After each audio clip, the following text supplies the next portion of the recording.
it's assumed that the Bucks are going to take Jabari Parker. Bill, is that the right thing for them to do? Is that what you expect? Well, if I was running the Bucks, I'd take Embiid. You know, Tom Penn was talking Bang. earlier. Stress fracture in his back healed. Broke his foot, broke his navicular bone, and people are pointing to Yao Ming, Zydrunas Ilgauskas, Bill Walton. Those were big dudes. Embiid's built more like Serge Ibaka. Michael Jordan. God, he looks so young. In 1986, came back, scored 63 points on the Celtics. I think they should take Embiid, but I think Parker's a good pick for them.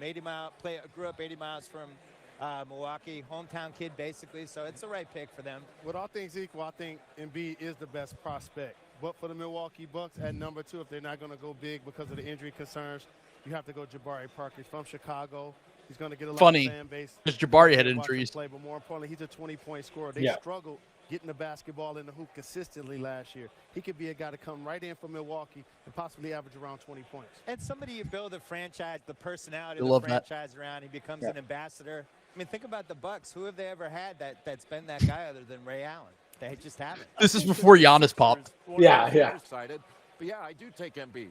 I think he'd be a great pick there. How about this? Kyrie Irving, Randall, Jabari Parker, all in high school or college, have foot injuries, okay? Just like Joel Embiid. He's going to eventually get healthy. That's the guy for me. And Philly's a team that likes to stockpile assets. They did it last year. They turned Drew Holiday into 2 picks, took a chance on Noel. He sat out the whole year. I'd be very surprised if they didn't take Embiid. That might get a whoa out of me. You know, with the way all of us, myself included, the way we like Embiid, they're starting to become a distinct Johnny Manziel type field. Oh, yeah. Oh, yeah. Take him. Wait, pause. It's important to hit on this. They were talking about Cleveland, about how them having the number 1 pick was like with Johnny Manziel. Yep. Everyone had fucking Johnny Manziel fever. And I remember having Johnny football fever. And Bill on the BS podcast said that he'd go out with Johnny Manziel once he decided he wanted to get divorced. He said that on the Grantland podcast as well. He said, they were discussing Embiid potentially having a Manziel-like fall. We were all swept up by the Johnny Manziel shit at this time. Yeah. I remember one of the things that aged so incredibly poorly from this era was Drake made a song called Draft Day. And he starts each verse with a different person. And he says, Draft Day, Johnny Manziel for the first verse. And then the second verse was Draft Day, A. Wiggins. so funny. Because Wiggins obviously is Canadian and, Johnny Manziel is, the swagged up white boy. I would take Embiid, but I know the health concerns are there and they want to try to turn around their fortunes fast. So I think the pick is going to be Wiggins. I would trade down. I don't think they will. And you always remember these drafts after the fact. You have like the LeBron draft, you have the Rubio, Johnny Flynn draft, and so on and so on. I feel like this is going to be the Embiid draft. And I don't know whether it's going to be a good thing or a bad thing. Either these teams are going to be kicking themselves that he didn't go first or second. Once again, Bill, spot or on. we're all going to be like, oh my God, remember when they almost took that Embiid guy? He kept getting hurt. Well, yeah, if Jokic doesn't beat his soda addiction and become the greatest second-round pick of all time, it is the Embiid draft. The David Blatt era. He looks like someone drew a cartoon of a coach that would suck. Yeah, that's the only way I can describe the way that David Blatt looks. Yeah, a political cartoon of a like that says "Lemon Coach" on his shirt, like what it would think. Tracy McGrady. That's insane. Tracy McGrady, come on. T-Mac was an alpha scorer and a plus athlete. Andrew Wiggins was none of those things.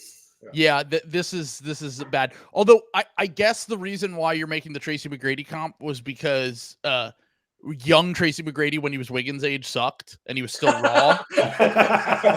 But like that's not a great sign for when you're. Like, we know what Tracy McGrady became after this. He was like a legit MVP candidate for multiple years. Who kind of came of age with Vince Carter and was the Pippen to Vince's Jordan, then went to Orlando, got in a situation where he had to score 30 points a game. But I never felt like T-Mac was that kind of player. I always thought the defense and the other stuff that he did was what made him special. And the build of Paul George in Indiana. The skill set is there. The question is his mindset. Does he have the mindset to be a dominant player? No. Congratulations. This is great. Now, there's Liz been Part. so much talk over the last week of if your son would go number 1 or if he would drop. Even you just asked me if I thought it was the right pick. So how is your family? insane, bro. That's insane. They said, I watched all the Kansas games because my son was on Kansas, and Joel Embiid's better than him. Wiggins' dad, like, are you sure, man? Like, I don't know. I'm not sure if you've seen him, but he's a better shooter, and he's 7 feet tall. Yeah, like, I don't know, man. He can't really hoop. Like, I love my son, but if we're being objective, it's amazing.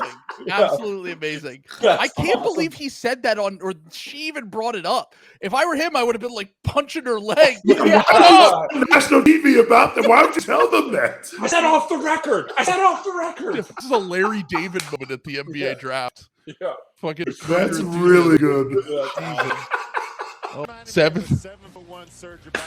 Okay, so if we're following Bill's resume so far in this draft, not as good as previous ones. Not as good as the other one. Not as good as the other one when he just compared Jabari Parker to Paul Pierce.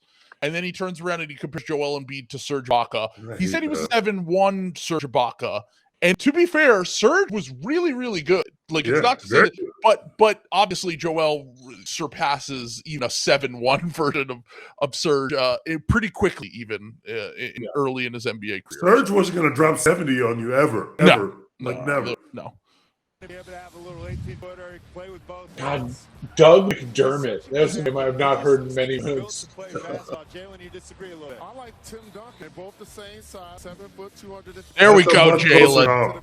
Jalen's done a better job with this comp so far than 3 picks. I think that is a better comp. Because he was not enthusiastic. Here we go. We're going to compare to one of my former teammates. I like this comp. This is a good comp. That's good. Great I think comp. Jalen cooked here with the Aaron Gordon, Sean Marion comp. Yep. Elite role player plays in the system. I like that. Yep. The Bill. Less good, but Bill. Going way too crazy. Bill. Too much for Aaron Gordon. Bill. I will say, in Bill's defense, Kawhi wasn't quite Kawhi, right? Like, Kawhi He had was already like, won Finals MVP. Yeah, that's true. He Did won he win Finals MVP at 21 years old. I guess that's true, yeah. But you are right in that he had not developed his offensive game yet. Like, he was still, even in those finals, if I remember correctly, only averaged like 14 points a game. But he was just such a lockdown defender, impacted the game so massively. And that Spurs team was such a win by committee team. I was just gonna say one that really stood out above it. So at the time, but if you knew what you knew about Kawhi, you should have projected him to be not quite the level of player that he becomes, but be 21, 22, win Finals MVP, be a lockdown defender with a growing offensive game. With what we know about wings now, wings take a while to develop. So you probably should have known that he was going to be at least an all-NBA level player, which still is kind of a high outcome for Aaron Gordon. And the Sean Marion one is, Sean Marion, I don't think he was ever an all-NBA guy, but he made some all-star teams, made some all-defense teams, won championship, and also was part of so many good teams that I think that's a great comp. Figure it out about defense. Word out yesterday was that you could lock down LeBron James. Is that true? I didn't say that, but I said I would have a chance. Can you pause it? Can you pause it, please? Is that not the most Marcus Smart shit to ever happen? The first time we hear this guy fucking speak, they're like, yeah, did you say you could guard LeBron? Did you say you could lock down LeBron fucking James? He's like, Then he did the Rick James. I didn't put his couch. I stepped on his couch.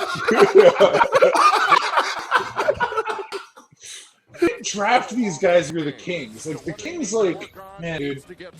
The next year they draft Papagiannis. They drafted Jimmer, 3 years before this? I do want to point out this is a tough part of the draft, though, because Randall just went, you can't take the swing on him or on Gordon. This is a tough part of the draft because, like, you have, like, Noah Vonleh coming up, Elfrid Payton. Like, honestly, the guy that Jalen Rose said they should have picked before this was correct, Dario Saric. He said Dario Saric should be there, and he literally said on this pre-draft podcast, he said Jalen said he wanted them to draft Dario as a wing kind of connector playmaker type for the rest of the guys in that team. And Bill was actually one that was against that. I actually think that was, in retrospect, would have probably been the better pick. Well, the other thing Jalen said is he said you needed to get a foreign guy in there. So when he was cursing out Boogie for taking bad shots, Boogie wouldn't know that he was getting sworn at. Which bar. like cook. Yeah, Jalen was kind of cooking. Yep. Yeah. Didn't they call Nick Scousis Sauce? Wasn't his nickname Sauce? Yes. Oh my god. That's when I was out on him right there. I was like, what's that white man's name? I was like, no, this won't work. He was literally the cooked up white boy who was good with the sauce. Like that was not exaggeration. I'm going old school here. My comparison. It's always a red flag when a white shooter is trying to be Latino. Like, you can have that happen. This is the tough They one. thought he was Manu Ginobili, Bill. No, it's tough. Remember when Manu came in on the Spurs? Oh, this is Bill's worst cut by a mile. It's funny because 6 years later he's busting Kevin O'Connor's balls for doing this like half guy. This is so nasty. I have to lean in one more time and say I did really like McDermott in this draft too. I'm not being A lot of people like Doug McDermott in this draft. Yeah. He was like the king tough shot maker. Like, and I didn't realize 70% of his shots are contested shots. That's a bad thing. That's the thing, is I didn't know that yet. Like, I was like, he's wow, not he's a athletic. tough shot maker. Yeah. But I mean, around this time, when were the 1 seed Hawks? They were like a year or two after this, right? When 2016. Korver made his All-Star team and everything. Yeah. But like, you could at least convince yourself that he was going to have, a relevant 10 to 15 year career. He technically has had a 10-year career, but he hasn't been relevant in a long time. Oh God! Oh God! All right, well, they're correct here. Yeah, I was gonna say correct. They're paying $10 million a year to That actually is a great comp. pretty sure he does a lot of the same things that McDermott does. I don't know if you can play This those guys isn't a together. terrible McDermott comp, reminds honestly, me a lot of either. Wally Zerbiak, who spent most of his career with the Minnesota Timberwolves. And if you look at the Nuggets roster, they do have a glutton of stretch threes and fours with Chandler Gallinari. But they got the effort players. I think the thing about McDermott was he's like more of like a like jab step scorer than he was like, because Korver was also a white shooter from Creighton, but he was like an elite movement shooter. Right. Yeah. And Which, this is what pisses me off about the fucking analysis on this draft. Jalen literally nailed it on the pre-draft podcast, where he said on that podcast that he's not athletic enough to guard threes, and he's not a good enough rebounder to be a 4. So where does he play in the NBA? He literally predicted Doug McDermott's exact career on the pre-draft podcast. He said he's going to have a long NBA career, but he probably won't be a starter level guy because he's not athletic enough. Bill compared him to Ryan Anderson. Bill and Jalen compared him to Ryan Anderson. And that was like dead on. They both said 10-year career, probably a bench player, not athletic to be a 3, not strong and athletic enough to be a 4. Like what kind of career is that? And it's a solid bench shooter, and that's what he was throughout most of his career. And they just completely fumbled it on the broadcast because they clearly said, don't be critical of these guys. Right. And that's a player, by the way, if you're certain that's going to be the career of your player, you just don't draft that guy. Like, don't draft him at 50. Just pass on him because he's going to be available in 2 or 3 years anyway. Yeah. I mean, there's just so little upside. If that's what you are sure that your eval is. I didn't evaluate this draft the way I evaluate drafts now, so I had no clue about McBuckets at the time. I was gonna say this is kind of informed a lot of my draft philosophy on why I basically never say draft like the shoot first limited athletic guy in the lottery. Like it's just always a bad pick to me. I think we were paying attention at the same time. Like, this is like when I was like in my biggest calculator phase, and I was like, look at Adam Silver a hug, posing for pictures. Fucking unbelievable. What do the Magic have whenever they get Dario Saric? Well, first of all, they've got a guy that's been so well known in Europe for the last 5 years. He was a 5 years young, sensational talent. Yeah, people And forget he's that. grown on me because I didn't like him early in his career. He played with great toughness. I hated him when he was 14. thought he was a real nasty 12-year-old. Asked me for gum. Look, people can change. He used to be a piece of shit when he was 16. I will admit, he does have. Look at that haircut. That's what I was just gonna say. He's got the Tim Robinson piece of shit haircut. Hair He's going to get sloppy steaks after this. Yeah, sloppy steaks. Sorry. Now, keep in mind a key point here. With the 17th pick in the 2014 NBA Draft, the Boston Celtics select James Young from the University of Kentucky. I'm pretty sure it's later. But there we go.